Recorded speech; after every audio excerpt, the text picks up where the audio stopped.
So, డైరెక్ట్‌గా పాయింట్‌కొచ్చేస్తానండి. ఇప్పుడు ఎక్కువగా హైలైట్ అవుతున్న, ట్రెండ్ అవుతున్న, జరుగుతున్న విషయాల బేసిస్ మీద నేను ఈ పాయింట్ చెప్పాలనుకుంటున్నాను. దీనివల్ల మనం సబ్‌కాన్షియస్‌గా మనం ఎంత ఇంపాక్ట్ ఫీల్ అవుతున్నాం మన కమ్యూనిటీలో, మన పిల్లలకి మన తర్వాత ఫ్యూచర్‌కి ఎంత ఎఫెక్ట్ చేస్తున్నాం అనే దాని మీద ఈ యొక్క హ్యాబిట్ అనొచ్చా? లేకపోతే ఈ ట్రైట్ ఏదైతే మన లోపల మనం డెవలప్ చేసుకుంటూ వస్తున్నామో దీని గురించి డెఫినెట్‌గా మనం మాట్లాడాలి. వై? బికాజ్ ఇది మన లైఫ్‌లో చాలా ఇంపాక్ట్‌ని క్రియేట్ చేస్తుంది. In more over negative way. Why? Because ఈ ప్రపంచంలో ప్రతి ఒక్కడు తప్పు చేస్తాడండి. తప్పు చేయకుండా ఉన్నవాడు ఎవడు లేడు. బేసిక్‌గా ఆడు ఒక మహాత్ముడై ఉండాలి, లేకపోతే దేవుడై ఉండాలి. వై? బికాజ్ మనుషులన్నా తప్పులు చేస్తాం.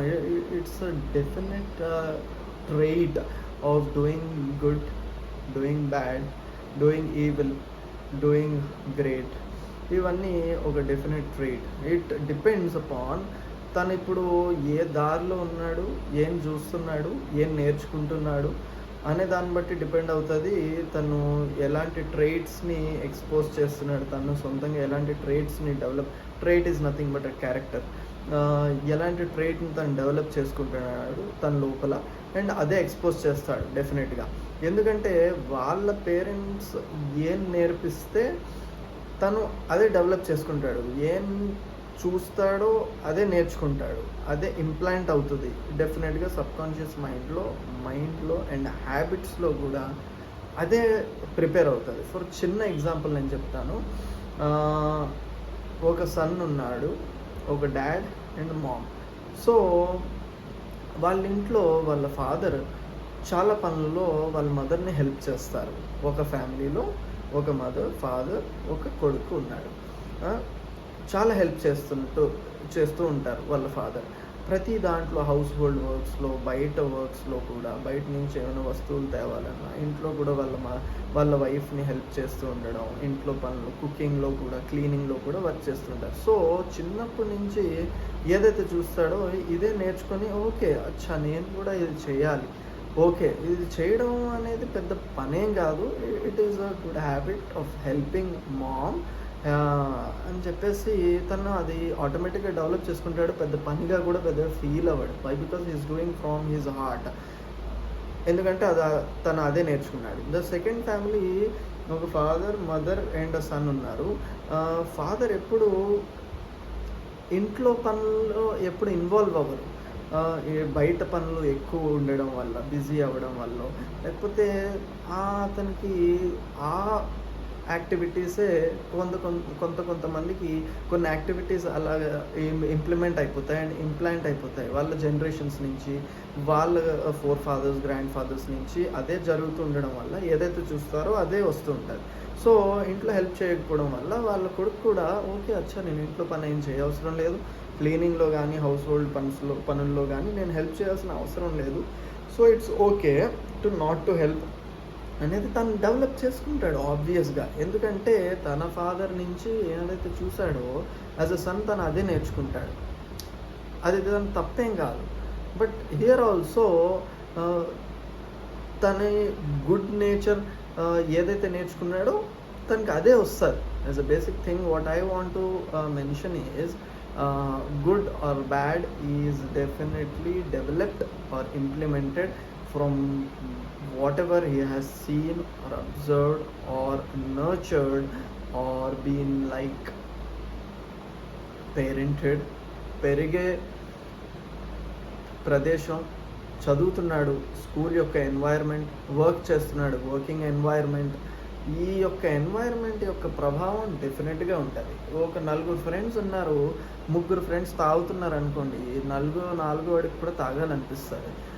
ఒకవేళ తాగలేదనుకోండి, సిగరెట్ అలవాటు లేదు, ఒక 5 సంవత్సరాలు అవుతుంది, 10 సంవత్సరాలు అవుతుంది, చెడు వాటితో సాహసం చేస్తే ఏమవుతుంది, వాడు వీడవుతాడంట. సో అలా ఏమవుతుంది, ముగ్గురు ఫ్రెండ్స్ 10 సంవత్సరాల నుంచి తాగుతూ ఉండగా ఈ నాలుగో వాడికి ఏమవుతుంది, పోయిందని చెప్పేసి ఒకసారి ట్రై అయినా చేయాలనిపిస్తుంది. సో ఇప్పుడు చాలా ఈ నలుగురిలో ఒకడు చెడ్డోడికి తీసుకొచ్చి ముగ్గురు మంచి వాళ్ళతో పెట్టామనుకోండి, ఆహ్, మంచి పనులు చేస్తున్నారు. As like doing gym, reading books, they are ranking good scores in school, college. ఒక మంచి స్వభావం ఉంది. మంచి నేచర్ ఉంది. వాళ్ళ పేరెంట్స్ దగ్గర రెస్పెక్ట్‌ఫుల్‌గా ఉండడం. ఇంత చెడ్డవాడికి కూడా ఆఖరినాఖరు ఒకసారి మంచిగా ఉండాలి కదరా! ఎందుకు నేను ఇన్ని సంవత్సరాలు ఇలా ఉన్నాను అనే ఒక ప్రభావం ఏర్పడతది. సో, అర్థమైందా? సో, ఇది ఎలా నేర్పించాలి, ఎలా కల్టివేట్ చేయాలి అనేది చాలా important from the parents perspective. Parenting గురించి మనం వేరేది ఒకసారి వేరే వీడియో చేద్దాం. So, it's a different topic. So, what I want to mention here is mistakes, good or bad, when he is doing bad, when he is doing evil. మిస్టేక్స్ని trend గురించి చెప్తున్నాను కదా. సో మిస్టేక్స్ని కంఫర్ట్ చేసే habit ఏదైతే already start అయిపోయింది. Like తను చాలా తప్పులు చేస్తున్నాడు పొద్దున్న నుంచి రాత్రి వరకు. ఒక తన నార్మల్ లైఫ్లో, యూజువల్ లైఫ్లో ఎన్నో తప్పులు చేస్తాడు. దొంగతనం, చాడీలు చెప్పడం, అబద్ధం చెప్పడం, వాడి మీద వీడి మీద ధోకా చేయడం, some or the other he has done. But at the end of the day what he sees is the others mistakes. వేరే పక్కవాడి మిస్టేక్స్, తప్పుల్ని పట్టుకోవడంలో బిజీగా ఉండడం వల్ల వాడి యొక్క తప్పుల్ని సరిదిద్దుకోవడం లేదు ఏ రోజు కూడా. అలా పైలప్ అయిపోయి ఇప్పుడు ఏమవుతుంది, అందరూ తప్పులు చేసిన వాళ్ళే, కానీ ఎవడు కూడా వాడి తప్పులను వాడు ఎత్తుక్కునే ఏమంటారు ఆ ధైర్యం ఎవడు చేయట్లేదు.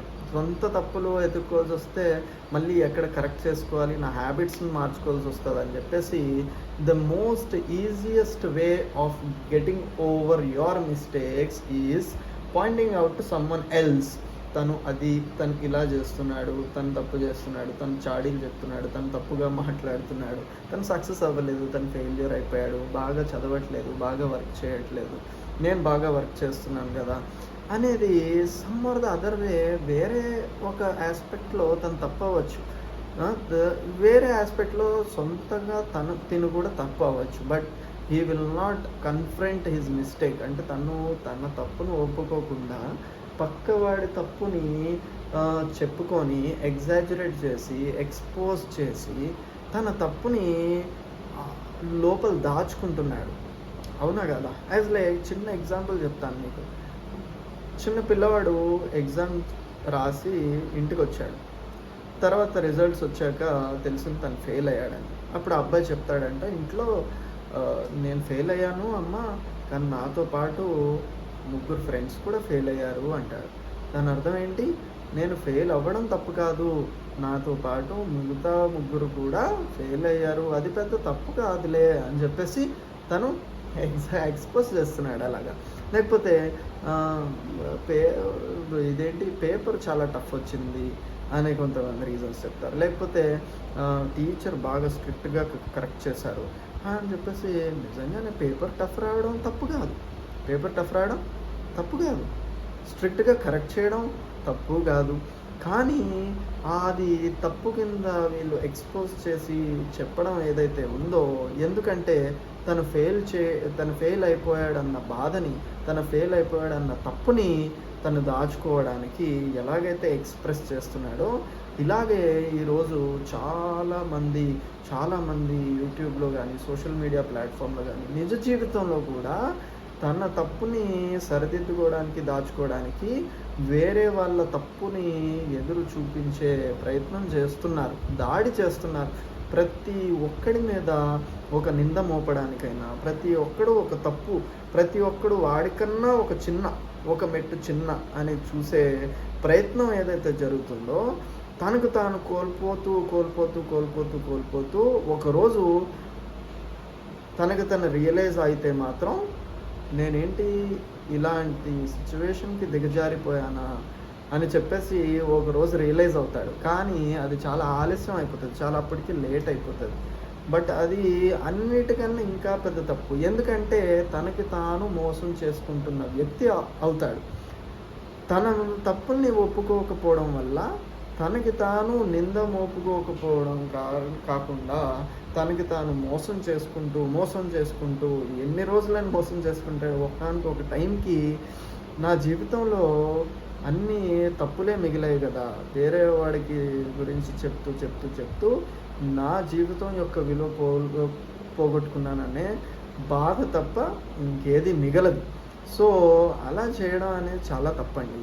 ఎందుకంటే ఒక్కరోజు పొద్దున్నుంచి రాత్రి వరకు మనం చేసే పనులకి ఒక్కసారి రీకలెక్ట్ చేసుకోవాలి.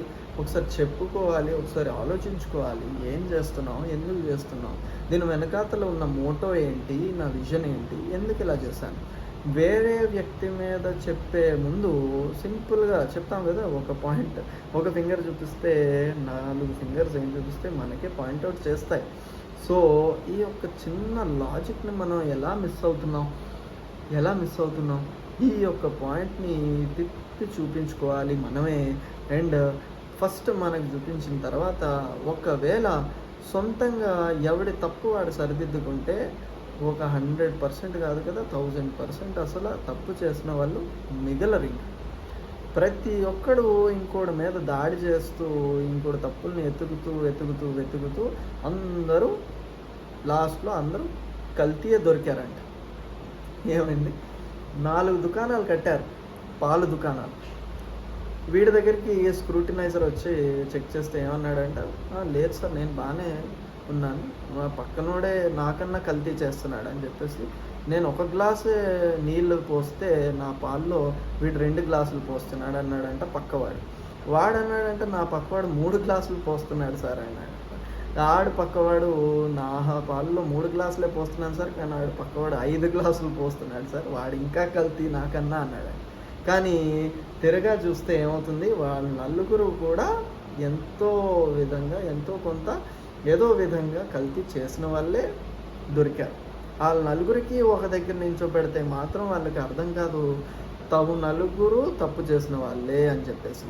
ఒకవేళ నేను ఒక గ్లాసు కల్తీ పోసాను మంచినీళ్ళు, నేనే పోయకుండా ఉండాల్సిందని చెప్పేసి వాడు అనుకొని ఉంటే రెండో వాడి దగ్గరికి వెళ్ళేది కాదు. రెండో వాడు ఒకటో వాడి దగ్గర గురించి ఆలోచించకుండా వాడి గురించి వాడు ఆలోచించుకునే ఉంటే అసలు మూడో వాడి దగ్గరికి వెళ్ళేది కాదు. అలాగా ఏంటంటే ఎవరి తప్పుల్ని వాళ్ళే సరిదిద్దుకోవాలి.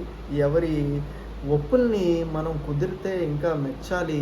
ఇంకో వ్యక్తి యొక్క ఒక్క గుణం చెడ్డ 99 మంచి గుణాలు ఉంటే 99 మంచి గుణాల కోసమే వాడికి పొగడాలి, వాడికి ఎంకరేజ్ చేయాలి, వాడికి ఇంప్రూవైజ్ చేయాలి, వాడి గురించి ప్రేజ్ చేయాలి. సో వాడికి ఏదో ఒక రోజు అనిపిస్తుంది, ఇంత నా గురించి ఎన్ని మంచి క్వాలిటీస్ ఉన్నాయి కదా, ఆ ఒక్కటి ఎందుకు నేను ఉంచుకోవడం, అది కూడా నా లైఫ్లో నుంచి తీసేస్తే పోలే, మంచిగా ఉంటుంది కదా అని చెప్పేసి తనకే తాను రియలైజ్ అయ్యి ఆ ఉన్న ఒక్క మిస్టేక్ కూడా తన లైఫ్లో నుంచి తీయడం స్టార్ట్ చేస్తాడు. సో ఇది ఇలా మనం చేసుకుంటూ వస్తే మన సొంత తప్పుల గురించి మాత్రమే మనం ఆలోచించాలి. మన చుట్టుపక్కల ఉన్న ప్రతి ఒక్కరి గురించి మంచిగా ఆలోచించినట్లయితే మనం ఒక బెటర్ కమ్యూనిటీని మనం డెఫినెట్గా క్రియేట్ చేయగలం. ఒక మంచి మన ఫ్యూచర్ ఎవరైతే వస్తున్నారో మన ఫ్యూచర్ని కూడా ఒక మంచి ఫ్యూచర్ని మనం క్రియేట్ చేయగలం డెఫినెట్గా. ఇది అంతా ఒక మంచి పని కేవలం ఒక చిన్న ఆలోచనతోనే మొదలవుతుంది. సో ఆ ఆలోచన, చిన్నపాటి ఆలోచన ప్రతి ఒక్కరి గుండెల్లో, ప్రతి ఒక్కరి మైండ్లో మనం నాటగలిగినట్లయితే, మనం ఇంప్లిమెంట్ చేసినట్లయితే ఒక మంచి ఫ్యూచర్ని చూసేవాళ్ళం అవుతాం. So it's my humble request. నేను ప్రయత్నిస్తాను నా వంతు నా యొక్క తప్పుల్ని నేను సరిదిద్దుకోవడానికి, నేను చూసుకోవడానికి. అండ్ నా చుట్టుపక్కల ఉన్న వాళ్ళు ప్రతి ఒక్కరూ మంచివాళ్ళే, నేనొక్కడనే మంచివాడిని కాదు, నేనొక్కడనే తప్పు చేసిన వాడిని అని చెప్పేసి మనం ఎప్పుడైతే అనుకుంటామో you will live in a better place, you will get a good community, a greater community. What I can say is thank you.